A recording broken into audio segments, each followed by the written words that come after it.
With the release of the Bomb Shooter Paragon, we now have a total of 11 Paragons in the game, and today we're gonna get all of them to degree 100 on the new map 3 times round and see how far they can all get together. We start the game by working on our farming, beginning with a bank, into a Minneapolis, then marketplaces, into BRFs and a central.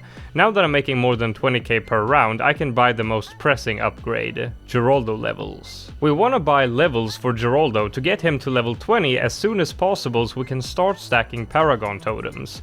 In almost every case you need 20 totems to get a max degree alongside 16.2 million pops and 100 tiers sacrificed and some cash injection. But getting 16.2 million pops is gonna take a while because in the early game there aren't enough balloons to be popped, but we don't have to wait until we get all those pops. We can make up for it by adding more Paragon totems, so we start stacking them on round 58 and we'll get 1 totem per round. The order you get the Paragons in matters too. There is no perfect order, but there are a few Paragons you should avoid getting early, and those are the ones that steals a lot of pops, making it harder for you to get them on the other towers you're looking to turn into Paragons. The ones to avoid the most are the Ace, Ninja, Wizard and Boat Paragons, as they steal the most pops. Other ones, like the Spike Factory and Boomer Paragon, can steal a bit too, but not nearly as much. The ones that are the easiest to avoid stealing pops are the Engi, Dart, Tack and Bomb Paragon. So this is the order that we're gonna get them, starting with the Engi. This one is a nice start because I can use both the XL Trap and Overclocks to help my farming and then sacrifice them to the Paragon. I continue to increase my farming by getting a bigger Opolis and then adding the support True Sun God, which will buff some of my towers later on to make the pop gathering go by quicker. To get all 11 Paragons, we're gonna need a lot of cash. First of all, the total number of Paragon totems I'm getting is 264, and each one costs 22.1k, amounting to nearly 6 million in just totems. Then we have the cost of the Paragon upgrades themselves, which totals almost 5 million in easy mode, and then all the tier 5 towers, tier sacrifices, and cash injection.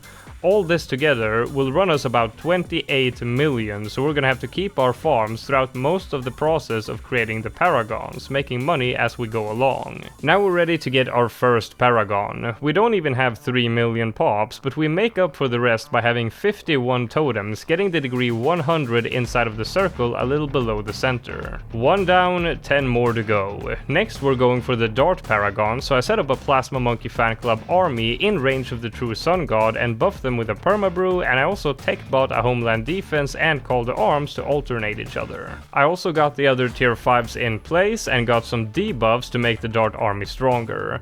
This way they'll be able to pop almost anything before it makes it down to the Engi Paragon and they get almost all of the pops. But still, it was the pops that ended up being the bottleneck. By the time I had 20 totems, I was still missing a bunch of pops, but I kept playing and kept placing totems, and a few rounds later I had almost all of the pops and 7 more totems that made up for the little I was missing. And now I got the Dart Paragon towards the end of the track that will be targeting last and shooting in an almost straight line, hitting tons of balloons before bouncing off the wall and going back into the circle area. Next we got the Tack Paragon. Start by setting up the 2 best tier 5s right next to the entrance, and then the Maelstrom where I want the Paragon to be.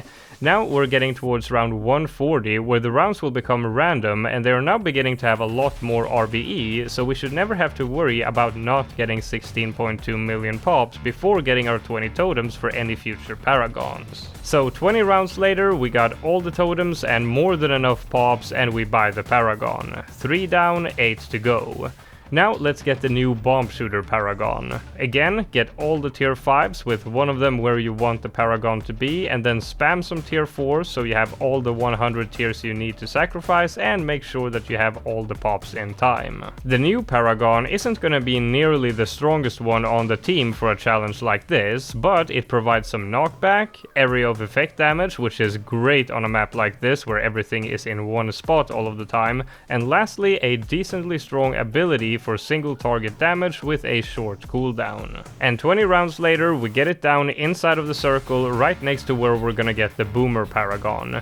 Before getting the bomb paragon, I had already placed down a 000 ace and a 000 boomer inside of the circle where I knew I wanted those paragons to be. That way I could put the bomb paragon wherever I had free space next to them, as its position is not as important. I just wanted to make sure I had the boomerang paragon in the center for the rotating glaives. 20 rounds later we got the 20 totems and the pops, and we get the degree 100 boomerang next to the bomb shooter. The next paragon is gonna be the sub, and on this map we don't have enough water to get all the 100 tiers to sacrifice, so here we're gonna need more than 20 totems to make up for it, and the same will go for the boat paragon later. I got a top path Mermonkey to create some more water, and that way I can get more sacrifices and also have my sub and boat paragon inside of the circle in the final setup. So once everything is finished, we will have one tower that isn't a paragon on screen, but he won't get almost any pops at all compared to the paragons. Spoiler alert, he's gonna stand for a proud 0.045%. The placement of the sub paragon will matter a lot. Since we're getting all paragons, I think using the sub as support and submerging it for 20% less cooldowns on all the other paragon abilities in its range will be better than having it unsubmerged for damage. Because despite being submerged, it still does a tiny bit of damage with the reactor, and you can still use its ability, and the cooldown reduction will act on the Ace's Carpet Bomb, the Tack Shooter's Meteor,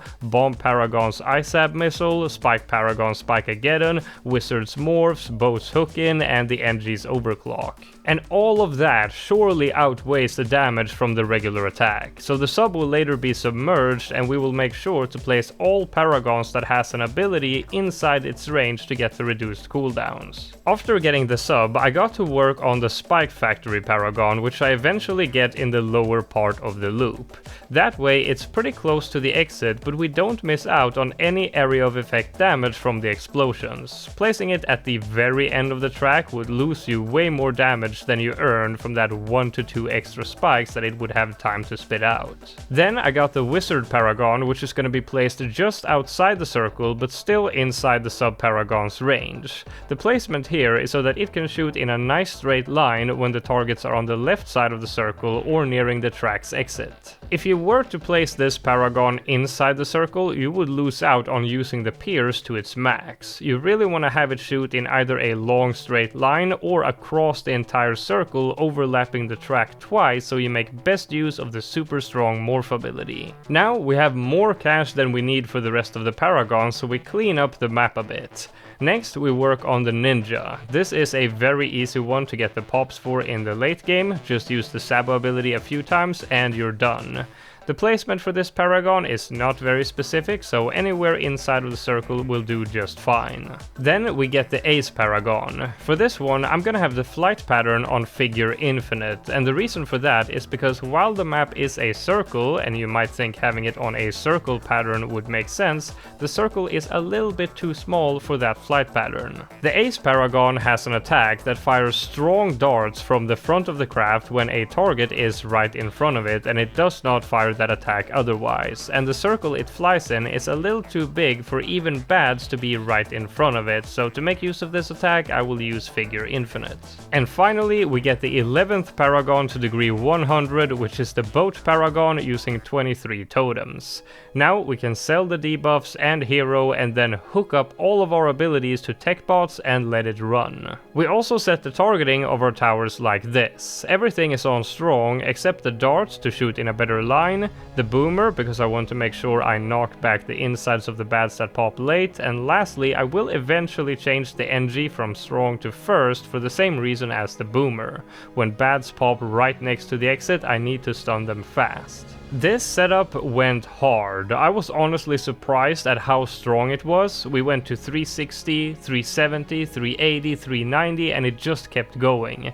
Eventually, at round 392, I was about to leak to a fortified bad. At this point, we unhook all of the tech bots and start using all of the abilities manually for better timings to push this as far as we can. Timing the abilities yourself makes a huge difference, so eventually we beat round 400 using just Paragons. Absolutely insane.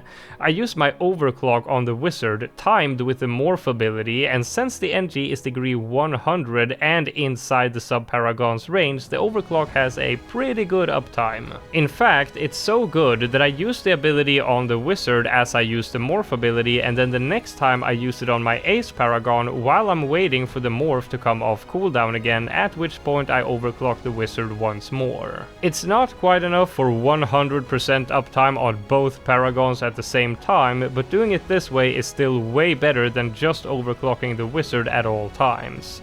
A lot of rounds now require me to attempt them several times in order to beat them. There are a lot of tight rounds and the HP of the F-Bads is getting pretty crazy. At this point, RNG will play a big role in deciding what exact round the game is gonna die on, because the round's difficulty can vary quite a lot round to round, and eventually on 412 I hit a brick wall.